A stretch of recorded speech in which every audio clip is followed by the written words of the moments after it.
सो dear team, previous session को continue करते हुए हम क्यूरी स्ट्रिंग ये कंसेप्ट देख रहे हैं। क्यूरी स्ट्रिंग की मदद से हम एक पेज से दूसरे पेज में data by using address bar लेके जा सकते हैं। सिचुएशन ये था कि हमारे पास में एम्प्लॉय की लिस्ट है। जब भी हम किसी एम्प्लॉय के रिकॉर्ड के आगे जो व्यू बटन है उसके ऊपर अगर हम क्लिक करेंगे तो उसका रिकॉर्ड अगले वाले पेज पे कंप्लीटली शो होगा। उसके बाद में वहां पे अपडेट और डिलीट का बटन आएगा। अगर हमने ये कोई रिकॉर्ड बदल दिया, कोई फील्ड अगर चेंज कर दी, तो हम उसको अपडेट भी कर पाए, और अगर हमने डिलीट के बटन पे क्लिक किया तो वो रिकॉर्ड डेटाबेस में से डिलीट भी हो जाए। ये एक्सपेक्टेड था। ये करने के लिए हम लोगों ने व्यू बटन के क्लिक के ऊपर अगले पेज के ऊपर डेटा ट्रांसफर किया। हमने जो डेटा ट्रांसफर किया वो है एम्प्लॉय आईडी। एक बार मैं प्रोजेक्ट के अंदर कहां तक के पहुंचे उसको रन करके दिखा देता हूँ। सी, ये हमारा प्रोजेक्ट है और मैं इसको रन करता हूँ।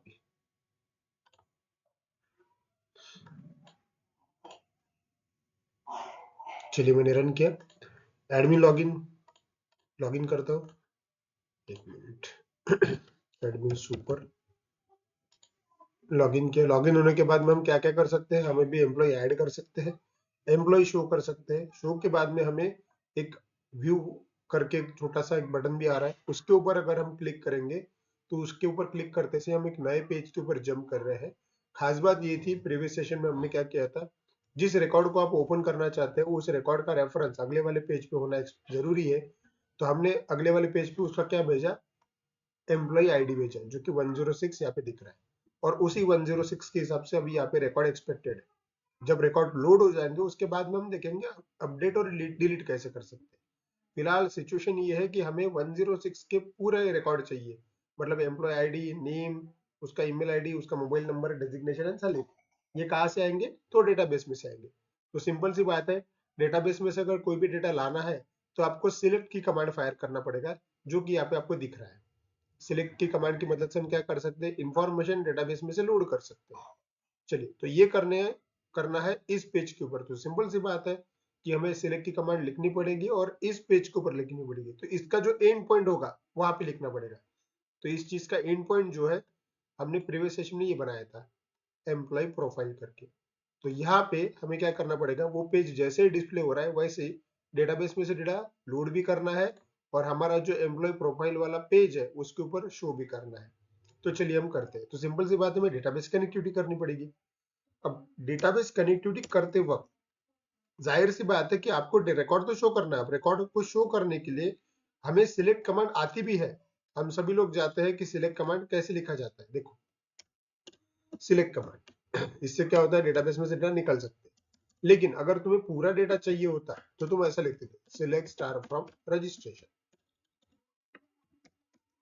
अगर ऐसा लिखा तो पूरा का पूरा रिकॉर्ड आ जाएगा। तुम्हें पूरा रिकॉर्ड चाहिए क्या, जाहिर सी बात है हमें किसी एक एम्प्लॉय की इंफॉर्मेशन चाहिए। तो ऐसा न लिखते हुए हमें लिखना पड़ेगा वेयर। यहाँ पे लगना पड़ेगा वेयर। किस बेसिस पे इंफॉर्मेशन चाहिए, कि भैया जिसका एम्प्लॉय आईडी 106 हो। अगर मैंने ऐसा लिखा तो सिंपल सी बात है, डेटाबेस में से वही रिकॉर्ड आएगा जिसका एम्प्लॉय आईडी 106 हो। अब अगर मैंने यहाँ पे 104 पास कर दिया तो 104 के हिसाब से इंफॉर्मेशन आएगी। करेक्ट है। सो सिंपल सी बात है, ये इंफॉर्मेशन कहाँ से आएगी, ये 104 ये आईडी वगैरह कहाँ से आएगा, तो हमारे पास में जो यहाँ पे क्यूरी स्ट्रिंग प्रेजेंट है उसके बेसिस पे हमें फेच करना है। ठीक है, इसका मतलब कमांड हमारी रेडी है, कमांड में कोई प्रॉब्लम ही नहीं है। बस हमें क्यूरी स्ट्रिंग बराबर पास करनी है जब हम कमांड लिखेंगे तब। इसका मतलब यह है कि कोडिंग करते वक्त यहाँ पे क्यूरी स्ट्रिंग क्या आई, इस चीज को लोड करना बहुत जरूरी है। ठीक है, अगर तुम क्यूरी स्ट्रिंग को किसी वेरिएबल में लेके लोड नहीं करोगे तो गड़बड़ हो जाएगा, तुम कमांड नहीं लिख पाओगे। तो एक काम करता हूँ, मैं इस एंड पॉइंट पे वैसे भी आ ही रहा हूँ, तो मैं यहाँ पे क्यूरी स्ट्रिंग लिखता हूँ अभी। तो चलिए अभी क्यूरी स्ट्रिंग को लोड करते हैं। क्यूरी स्ट्रिंग को क्यों लोड कर रहे हैं, इसको इस बात को समझो। यहाँ पे मैं सिलेक्ट की कमांड लिखने वाला हूँ, लेकिन जैसे मैं सिलेक्ट की कमांड लिखूंगा, सिंपल सी बात है, मुझे वेयर एम्प्लॉय आईडी ऐसा कुछ लिखना ही पड़ेगा ना। अगर मैं ये नहीं लिखूंगा तो ये वर्क नहीं करेगा। अब एम्प्लॉय आईडी कहाँ से आएगा, तो क्यूरी स्ट्रिंग से आएगा। तो क्यूरी स्ट्रिंग तुम्हारे पास में एक वेरिएबल में होना चाहिए ना यहाँ पे। तो एक काम करता हूँ, मैं यहीं पे क्या करता हूँ, एक क्यूरी स्ट्रिंग लेता हूँ, तो मैं एक छोटा सा एक वेरिएबल बनाता हूँ जिसका नाम रखता हूँ मैं आईडी। ठीक है, और क्यूरी स्ट्रिंग है, क्यूरी स्ट्रिंग मतलब वो गेट मेथड से आया हुआ है ना। क्यूरी स्ट्रिंग दिख रहा है तुम्हें, ऐसा कुछ भी अगर रीड करना है तो यू हैव टू राइट जैसे कि अगर हम लिखेंगे रिक्वेस्ट डॉट फॉर्म, तो ये क्या ले सकता है, अगर कोई टेक्स्ट बॉक्स है उसकी इंफॉर्मेशन अगर लोड करनी है तो, लेकिन हमारा क्वेरी स्ट्रिंग टेक्स्ट बॉक्स नहीं है, तो रिक्वेस्ट डॉट हम लिख सकते हैं args, वो एक प्रकार का आर्गुमेंट है, डॉट गेट और ब्रैकेट में उस वेरिएबल का नाम जिसको तुम्हें रीड करना है। तो हमारे वेरिएबल का नाम जो है वो eid है, देखो यहाँ पे देख लेते हैं, है ना, सी। तो ये जो वेरिएबल का नाम तुम लोगे, यहाँ पे देखो eid लिखा हुआ है ना, तो ये जो वेरिएबल का नाम है ये है क्यूरी स्ट्रिंग।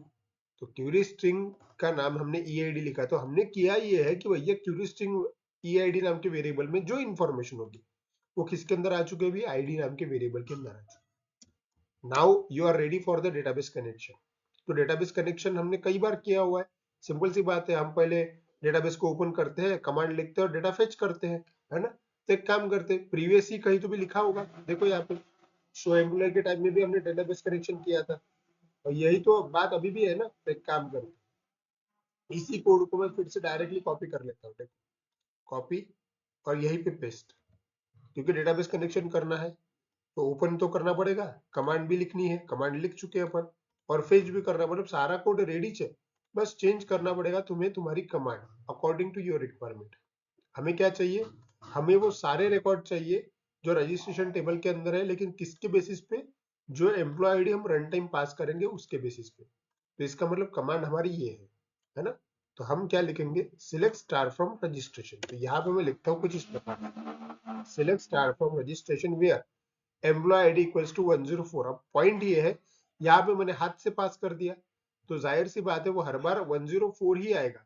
हमें 104 चाहिए क्या हर बार, नहीं, जो रन टाइम आईडी के अंदर आएगा वो उसका रिकॉर्ड चाहिए। तो यहाँ पे मैं %s कर दूंगा इस प्रकार से, और कॉमा देके हम लिख सकते हैं आईडी की वैल्यू, करेक्ट। तो यहाँ पे एक बड़ी ही इंपॉर्टेंट पॉइंट मैं आपको बताना चाहता हूँ, देखो हम लिखेंगे यहाँ पे डायरेक्टली आईडी, लेकिन इतना लिख के अगर तुम छोड़ दोगे ना तो यहाँ पे एक एरर कंफर्म है। अब आप बोलोगे सर एरर कैसे आएगा, देखो एक पॉइंट समझो यहाँ पे, जब आप किसी भी कमांड को एग्जीक्यूट करते हो और अगर आपको उस कमांड को एग्जीक्यूट करना है और वेयर में आपके पास में एक ही पैरामीटर है, जैसे कि यहाँ, इन दैट केस आपको वो पैरामीटर जो है वो टपल के फॉर्म में लिखना बहुत जरूरी है, ठीक है। और टपल हम किस हिसाब से इंडिकेट करते हैं, आपको याद होगा कि टपल हम ब्रैकेट लगा के इंडिकेट करते हैं। तो आईडी बन गया अभी ब्रैकेट, ये बन गया अभी एक प्रकार का टपल, ब्रैकेट लगाए मैंने, कौन से वाले ब्रैकेट लगाए, राउंड ब्रैकेट लगाए, ये नहीं लिखा तो गड़बड़ हो जाता। अब यहाँ पे और एक एरर आ सकता है, वो एरर ये है कि अब तुमने आईडी तो लिख दिया, अब मैं आपको एरर भी शो करता हूँ, ठीक है, सेव करते थे कि एरर क्या आएगा, रन करता हूँ, एक बार रिफ्रेश करते यहाँ पे इसी पेज को, देखो सी, ये एरर आया, क्यों एरर आया उसको समझाता हूँ। देखो पहले एरर पढ़ते कि एरर क्या आया, सी मैं थोड़ा बड़ा करता हूँ इसको, देखो इसका बोलना ये है कि भैया not all argument converted during byte formatting, ये वाला एरर है ना। अब ये एरर किसके ऊपर दिखा रहा है, देखो नीचे आया मैं, यहाँ पे देखो सी, उसका बोलना है कि इस लाइन में गड़बड़, देखो उसने लाइन में हाईलाइट की।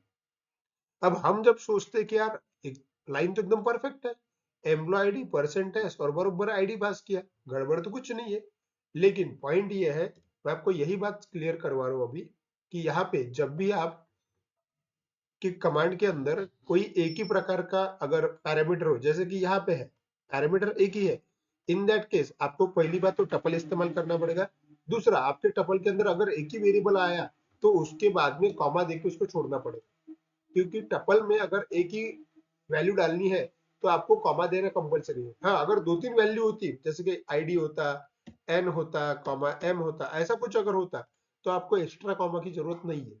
लेकिन अगर तुम्हारे पास में एक ही पैरामीटर है, एक ही पैरामीटर पास कर रहे हो, तो you have to give the ID है कॉमा ही। अब देखो मैंने कॉमा दिया, अब चेक करते, वापस आते, रिलोड करते, देखो एरर चला गया। ये बहुत ही छोटी सी बात थी, लेकिन बहुत परेशान करती है ये चीज, ठीक है। So you have to clear about it, कि जब भी आपके पास में कमांड के अंदर एक ही पैरामीटर हो, जैसे कि यहाँ पे है वेयर सिर्फ एम्प्लॉय आईडी से हम फेच कर रहे थे, तो पैरामीटर एक ही बना, इन दैट केस आपके दिमाग में एक बात आनी चाहिए कि we have to use the tuple. Tuple bracket से इंडिकेट करता है, वो भी राउंड ब्रैकेट से, और एक ही अगर है तो उसमें कॉमा एक्स्ट्रा देना बहुत जरूरी है। अब ये क्लियर हो चुका है आपको। अब जाहिर सी बात है कि ये कमांड जब एग्जीक्यूट हो जाएगी, तब हमने लिखा कर्सर डॉट फेच ऑल करते बराबर जितना भी उस रिकॉर्ड के जितने भी फील्ड्स है सबके सब किसके अंदर आ गए, एम्प्लॉय लिस्ट के अंदर आ गए। और हम चाहते ही है कि हमने जो एम्प्लॉय प्रोफाइल वाला पेज बना के रखा हुआ है उसके ऊपर वो शो हो जाए। तो सिंपल सी बात है, इसका मतलब ये मैं ये बोलने की कोशिश कर रहा हूँ कि भैया हमारे वायर फ्रेम के हिसाब से ऐसा कुछ है, व्यू बटन के क्लिक पे अगले वाले पेज पे फॉर्म है हमारे पास में रेडी, बस वहां पे डेटा लोड होना चाहिए। वो डेटा हम ला रहे हैं, वो ला रहे हैं मतलब किसके अंदर, अभी एम्प्लॉय लिस्ट के अंदर है। अब ये ट्रांसफर करना पड़ेगा यहाँ पे। तो एक काम करता हूँ, हम ये जानते हैं, हम ऐसा लिखते हैं हमेशा, है ना। देखो, record list equal to EMP list. इसका मतलब ये है कि एम्प्लॉय लिस्ट का आया हुआ पूरा डेटा हमने कलेक्शन के अंदर ट्रांसफर कर दिया जिसका नाम है रिकॉर्ड लिस्ट।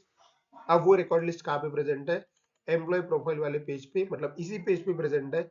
बस हमें करना ये है कि वन बाय वन उसके अंदर से employ ID, employ name, email ID वगैरह सब फेच करना है और इन टेक्स्ट बॉक्स में डालना है। ये चीज हमने इससे पहले भी की हुई है जब हमने शो एम्प्लॉय वाला पेज देखा था। इसमें भी वैसे ही सिचुएशन था, अभी भी वैसे ही सिचुएशन है। बस फर्क ये है कि यहाँ पे मैं टेक्स्ट बॉक्स के अंदर फिट करना है, आराम से कर सकते हैं। चलिए चलते। तो अब हमें जाना पड़ेगा एम्प्लॉय प्रोफाइल वाले पेज के अंदर। तो अब आते हैं अपन एम्प्लॉय प्रोफाइल वाले पेज के अंदर। ये हमारा टेबल है, देखो यार, ये हमारा टेबल है। और हम क्या चाहते हैं, हमारे पास में डेटा ऑलरेडी आया हुआ है। तो एक काम करता हूं मैं, यहीं पे उसको लोड करता हूँ, यही, ठीक है।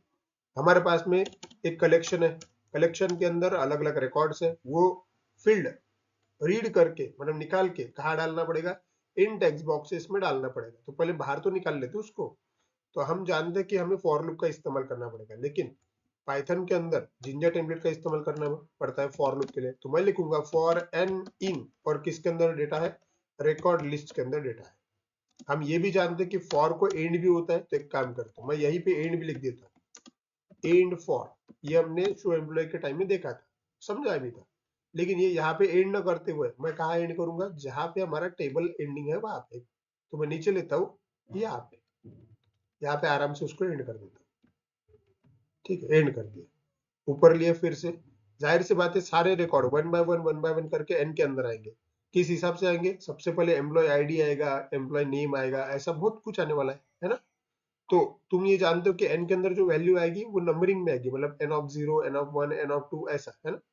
तो हमें किसको किसको शो करना है, वो सिंपल सी बात है टेक्स्ट बॉक्स के अंदर डालनी है, और दिखनी भी चाहिए ना। तो एक काम कर सकते हो, टेक्स्ट बॉक्स के अंदर अगर तुमको कुछ भी शो करना है तो आपके पास में पैरामीटर होता है जिसका नाम होता है वैल्यू। अगर मैंने वैल्यू में 104 हाथ से लिख दिया तो हमेशा उस टेक्स्ट बॉक्स के अंदर 104 ही दिखेगा। लेकिन हम चाहते कि यार हमने तो रन टाइम लोड किया हुआ है ना, हम 104 ऐसा हाथ से क्यों पास करेंगे। तो एक काम करते हैं, ये हमारे पास में डेटाबेस में ऑलरेडी आ रहा है।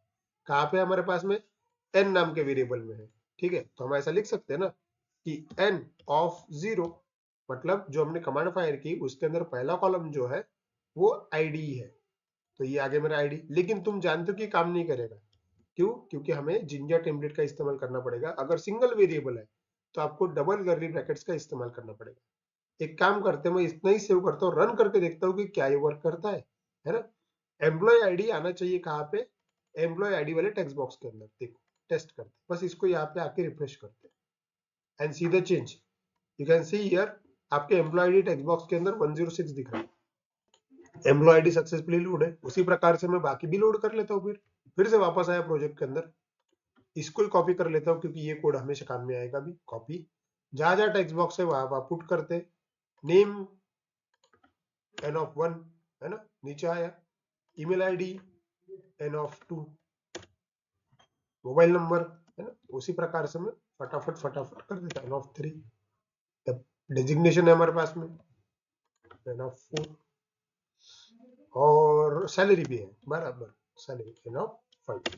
परफेक्ट, बाकी तो हो गया, बाकी बटन ये है ना। ठीक है, तो एक काम करते हैं, इसको एक बार फिर से रन करके देखते हैं, रिलोड करते बराबर फील्ड आनी चाहिए। परफेक्ट, देखो सभी टेक्स्ट बॉक्स के अंदर अपना अपना डेटा लोड हुआ, बढ़िया। एक बार टेस्ट करके फिर से शो एम्प्लॉय पे क्लिक करता हूँ। एक काम करता हूँ, इस बार मैं रिकॉर्ड चूज करता हूँ आशीष पाटिल का 101।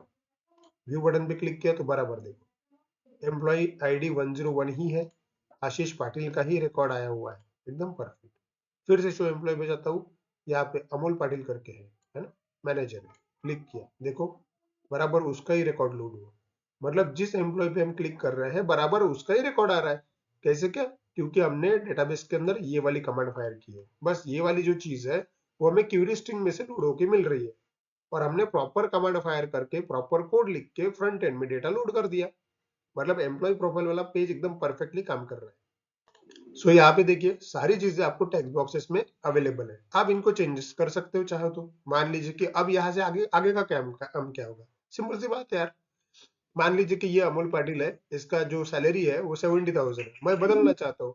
मैं 70,000 से उसको 80,000 करना चाहता हूँ कि भैया उसका पगार बढ़ गया अभी। तो क्या करेंगे अपन? अब सिर्फ सैलरी नहीं, हो सकता है वो मैनेजर नहीं है अभी, वो सीनियर मैनेजर हो गया, तो मैं ऐसा भी चेंज कर सकता हूँ। हो सकता है उसका नाम गलत हो गया हो, अमोल पाटिल नहीं अमोल पटेल है, तो वो भी चेंज कर सकते हो। इसका मतलब ये कि मैं इसमें से सारी चीजें चेंज कर सकता हूँ। लेकिन चेंज करने के बाद में अपडेट बटन के ऊपर क्लिक करते से ही वो इन्फॉर्मेशन जो है डेटाबेस में अपडेट होनी चाहिए। ये एक पॉइंट। या फिर ऐसा भी हो सकता है कि ये बंदा जो है ये जॉब छोड़ के जा चुका है। अगर ये जॉब छोड़ के जा चुका है तो अगर मुझे रिकॉर्ड डिलीट करना है तो मैं डिलीट बटन पे क्लिक करूंगा, तो ये डिलीट होना चाहिए। अब यहाँ पे सिचुएशन ये है कि एक ही पेज है लेकिन एक पेज पे दो एक्टिविटीज है, अपडेट की भी हो रही, डिलीट की भी हो रही। इसके पहले तुम लोगों ने कभी भी ऐसा नहीं देखा। इसके पहले तुमने एक पेज के ऊपर एक ही एक्टिविटी की। जैसे कि यहाँ पे देखो, एड एम्प्लॉय वाला पेज था, तुमने एट ए टाइम सिर्फ एक ही काम किया, इंसर्ट का। शो एम्प्लॉय वाला पेज था, एक ही काम किया, शो का, है ना। लेकिन अब सिचुएशन ये है, पेज एक है और लेकिन एक्टिविटी दो है। तो ये करने का तरीका अलग है, इसको समझना पड़ेगा। प्रोजेक्ट के अंदर कई बार ऐसा होगा कि तुम्हारे पास में मल्टीपल बटन्स रहेंगे, तो मल्टीपल टेबल बटन्स के साथ में काम कैसे करना है, वो अब इंपॉर्टेंट चीज है। एनीवे, वो तो आगे देखने वाले हैं। यहाँ पे और एक इंपॉर्टेंट पॉइंट है कि यार ये बंदे ना, मतलब एडमिन जो है सारी चीजें बदल सकता है, ठीक है। लेकिन एक पॉइंट है यहाँ पे, अगर इसने गलती से एम्प्लॉय आईडी चेंज मार दिया, जैसे कि एम्प्लॉय आईडी 102 है, अगर इसने गलती से 2 की जगह 3 कर दिया तो इससे बहुत बड़ी गड़बड़ हो जाएगी। अगर आप लोगों ने एडमिन को एम्प्लॉय आईडी चेंज करने का ऑप्शन दे दिया तो गड़बड़ ये हो जाएगी, जैसे कि अभी राम शिंदे का रिकॉर्ड जो है वो 102 है, यही अगर उसने 103 कर दिया तो जाहिर सी बात है ये सारा रिकॉर्ड अपडेट हो जाएगा किसके ऊपर, 103 के ऊपर। इसका मतलब ये है कि अंदर अगर 103 के ऊपर ऑलरेडी कोई रिकॉर्ड है तो वो रिप्लेस हो जाएगा, तो उसका कंप्लीटली रिकॉर्ड ही चेंज हो जाएगा, 103 वाला गायब ही हो जाएगा। इससे बहुत बड़ी गड़बड़ हो सकती है। और पॉइंट ये भी है, जो चीज प्राइमरी की होती है उसको बदलने का ऑप्शन नहीं देना चाहिए कभी भी। तो आपने ध्यान में रखना कि इसके लिए भले तू ये एडमिन हो लेकिन एम्प्लॉय आईडी चेंज ना कर पाए, क्योंकि एम्प्लॉय आईडी यूनिक होता है। तो एज अ डेवलपर तुम्हारी ड्यूटी ये है कि यार तू सारी चीजें बदल, name, email ID, mobile number, designation, salary, सारी चीजें तू बदल सकता है, लेकिन तुमने क्या नहीं बदलने को देना चाहिए, वो है एम्प्लॉय आईडी। तो मैं नहीं चाहता कि मेरा एडमिन जो है वो एम्प्लॉय आईडी चेंज करे, तो इसको रोका कैसे जाए। टेक्स्ट बॉक्स है ना, वो टेक्स्ट बॉक्स तो एडिटेबल होते हैं, तो जाहिर सी बात है मैं एम्प्लॉय आईडी का टेक्स्ट बॉक्स जो है वो डिसेबल कर देता हूँ। मतलब वो टेक्स्ट बॉक्स रहेगा, बस वो उसके अंदर का डेटा पढ़ा जा सकता है, बदला नहीं जा सकता। ऐसी अगर फंक्शनलिटी करनी हो तो आप ऐसा कर सकते हो। आप वापस जाइए कोडिंग के अंदर, यहाँ पे है अपना एम्प्लॉय आईडी ये, और ये अपना टेक्स्ट बॉक्स है ना। तो इसको ना एक एट्रीब्यूट आता है, मैं यही भी लिख देता हूँ, आपको एट्रीब्यूट तो कहीं पे भी लिख सकते हैं। एक एट्रीब्यूट आता है जिसका नाम होता है रीड ओनली। इतना लिख के अगर छोड़ दिया ना आपने, एक की वर्ड है रीड ओनली, इतना लिख के अगर छोड़ दिया तो वो टेक्स्ट बॉक्स जो है एडिटेबल मोड से निकल जाएगा। देखो रिलोड करता हूँ, अब देखो, मान लीजिए कि मैंने शो एम्प्लॉय राम शिंदे का रिकॉर्ड ओपन किया, सारे टेक्स्ट बॉक्सेस एडिटेबल हो गए, लेकिन ये आईडी वाला नहीं। देखो यहाँ पे मैं क्लिक कर रहा हूँ तो मैं टाइप भी करने की कोशिश कर रहा हूँ लेकिन मैं टाइप नहीं कर पा रहा हूँ, कुछ टाइप हो नहीं रहा। क्यों? क्योंकि अभी वो ओनली रीड ओनली है, मतलब तुम पढ़ सकते हो लेकिन बदल नहीं सकते। सो डियर टीम, इस प्रकार से हमने यहाँ पे हमारा क्यूरी स्ट्रिंग वाला जो कंसेप्ट है ना वो कंप्लीट कर लिया। मतलब हमारा एम ये था कि भैया व्यू बटन पे क्लिक किया, पेज लोड होना चाहिए, उसके अंदर डेटा आना चाहिए, और हमें फंक्शनलिटी देनी है अपडेट और डिलीट की। तो यहाँ पे मेरा क्यूरी स्ट्रिंग का काम खत्म होता है। अब स्टार्ट होता है हमारा अपडेट और डिलीट वाला पार्ट। आई होप इस सेशन के अंदर यहाँ तक के कोई डाउट नहीं होगा।